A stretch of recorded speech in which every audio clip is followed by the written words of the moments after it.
Bem, eu quero conversar com você agora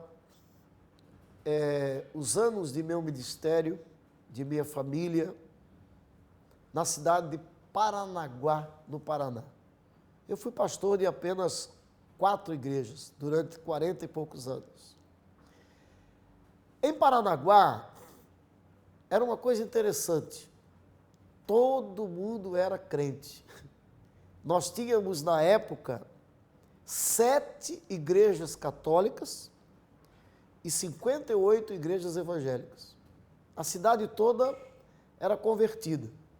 Então, nenhum pastor queria assumir a igreja lá, porque dizia, não, aqui é difícil, todo mundo é crente, é complicado. E quando eu fui para Paranaguá, uma capela de 8 por 13, talvez você até vai ver as fotos aí, assumimos uma igreja com 43 membros, mas assumi a igreja que Deus colocou na minha vida, no meu caminho e que me fez ser gente. Eu vou lhe falar algumas coisas de Paranaguá, por exemplo. O nível da cidade é um nível universitário. E algumas irmãs da igreja diziam para mim, pastor, a gente gosta muito do senhor é maravilhoso, tá, mas o senhor fala muito errado, o seu português é errado, a gente quer lhe ajudar, pode? E eu disse, pode. E a irmã Marisa e tantas outras pessoas de Paranaguá deram aula para mim, me ensinaram a ler, me ensinaram palavras que eu falava errado. É uma igreja que exigia, o Paraná já exige, e o Paraná exige muito mais ainda de um português bem falado, bem dito, bem...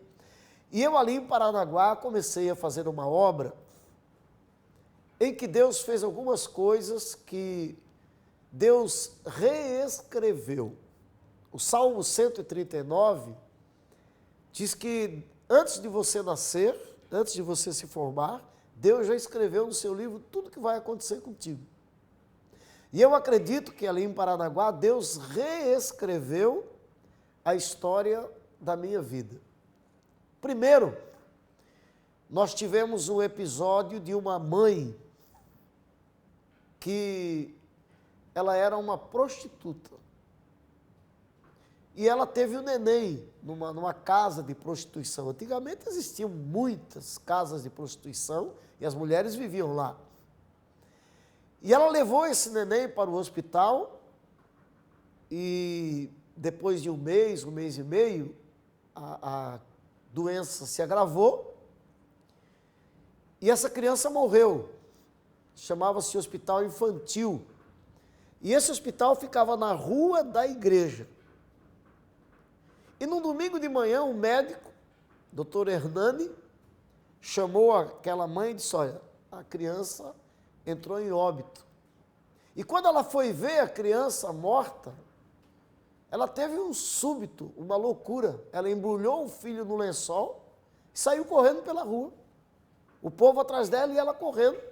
E quando ela chegou na igreja, ela entrou no púlpito. Você fazendo culto, a mulher gritando com uma criança embrulhada no lençol no púlpito, e a igreja parou e todo mundo que é e que não é, e ela começou a contar a história dela. E aí nós paramos, ouvimos aquela mulher, e eu peguei aquela criança, coloquei nos braços. A igreja de Paranaguá era uma igreja poderosíssima em oração. Nós oramos e a criança espirrou algumas vezes e ressuscitou dentro da igreja. E isso foi um milagre que abalou a cidade. Uma cidade pequena, em questão de 1 hora, a cidade inteira sabia, e também a cidade inteira começou a correr para ir para os cultos que eu fazia ali na igreja quadrangular. A gente teve gente que nós batizamos sem conhecer, a pessoa ficou 1 ano na rua, se converteu na rua, só me viu, só chegou perto de mim o dia que se batizou. De tanta gente, da multidão que nós tínhamos em Paranaguá. Compramos lá vários terrenos, construímos um templo majestoso, e aí eu fui sequestrado. O trabalho começou a crescer demais, e o capitão da polícia militar disse: pastor, o senhor deve se cuidar, porque há um sistema, há um esquema, há alguém que não está gostando disso. Tentaram prestar queixa para nós, tentaram falar mal de vocês, e eu fui sequestrado numa noite, fui levado para um lugar chamado Praia de Fora, e lá os sequestradores me deixaram dentro do carro, amarrado, com 58 cortes de estilete pelo corpo, sangrando, esvaindo em sangue. E eu consegui me desamarrar e fugi a pé. É uma cidade de praia, não tinha para onde ir. Eu fugi a pé, corri a pé pela cidade sangrando e cheguei lá no quartel da Polícia Militar. E lá no quartel eu contei então o que havia acontecido, o que tinha acontecido, e os policiais chamaram médicos e me atenderam, e eu fui suturado muitos pontos pelo corpo. Toda a cidade de Paranaguá é testemunha disso. E no culto da quarta-feira à noite, a pessoa que mandou me sequestrar, que foi um homem que depois foi assassinado dentro de sua casa, era um homossexual, e um rapaz o assassinou, porque o salário do pecado é a morte. Esse homem, mais uma pessoa também religiosa da cidade, foram para a porta da igreja e disseram: hoje eu quero ver se esse pastor vai aparecer. E eu, todo enfaixado, perna, braço, peito, pescoço, mão, eu fiz questão que me levasse até a igreja. Eu subi que nem um robô no altar, botaram o microfone na minha boca e eu disse: irmãos, eu estou vivo. Eu estou vivo, porque o Deus que eu sirvo é grande, é poderoso.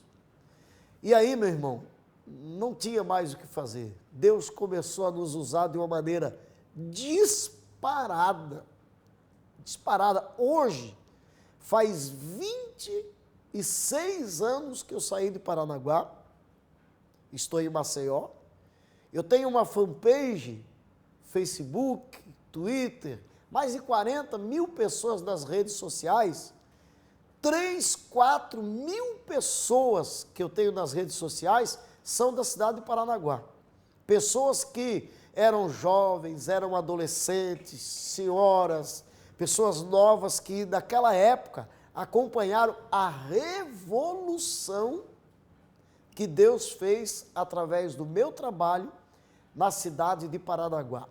Ali eu aprendi a construir igreja, ali eu aprendi a formar obreiros, ali eu aprendi a ler e a escrever, ali eu aprendi a ser gente verdadeiramente, ali eu aprendi o que é ser crente, ali eu aprendi o que era luta, o que era vitória, o que era batalha, o que era guerra espiritual, o que é Deus, quem é Deus. Eu aprendi na cidade de Paranaguá. Um dia teve uma festa e era interessante, era uma festa de Nossa Senhora do Rocio, que é, segundo a tradição católica, a mãe de Jesus, branca.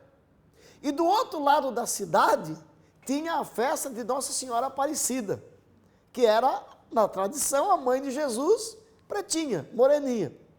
E eu fui para o rádio e eu disse: bispo, eu quero que o senhor entre no ar e responda: quem é a mãe de Jesus? É a branca ou é a morena? É a Aparecida ou é a do Rocio? Eu quero saber quem é a mãe de Jesus. O povo quer saber quem é a mãe de Jesus. E eu provoquei aquele bispo durante 2 horas no meu programa de rádio. E ele entrou no ar e me chamou de demônio, de Satanás, perdeu a estribeira, ficou nervoso.